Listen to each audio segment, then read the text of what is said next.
Elle avait été dissoute à la Révolution française, comme toutes les académies.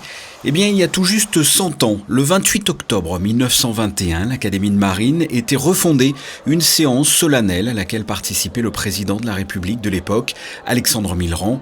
Eh bien, 100 ans plus tard, jour pour jour, dans le même amphithéâtre Richelieu de la Sorbonne, le prince Albert II, membre associé de cette institution, a participé au centenaire de la refonte de l'Académie de Marine, en présence de Geneviève Darrieussecq, secrétaire d'État auprès de la ministre des Armées, ainsi que de nombreuses personnalités du monde maritime.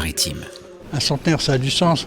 C'est l'occasion, autour d'un événement majeur pour nous, d'agréger le monde maritime qui a besoin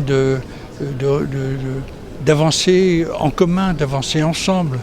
Eh bien, c'est une façon de réexprimer la solidarité des gens de mer vers les véritables enjeux maritimes du XXIe siècle. L'Académie de Marine a célébré ce jeudi le centenaire de sa renaissance à une période où Monaco célèbre le centenaire de la disparition du prince Albert Ier, le prince navigateur, le créateur de la Maison des Océans, qui avait des liens étroits avec l'Académie de Marine.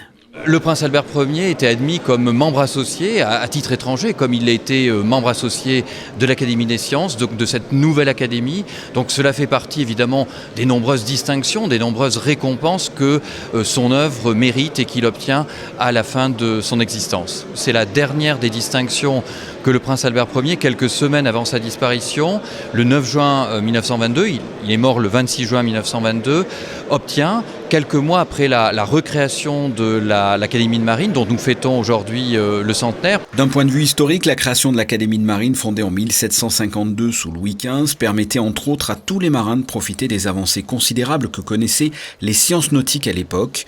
Plusieurs siècles plus tard, la mer, le trait d'union du monde, reste un enjeu stratégique, politique, économique et plus que jamais un enjeu environnemental et humanitaire.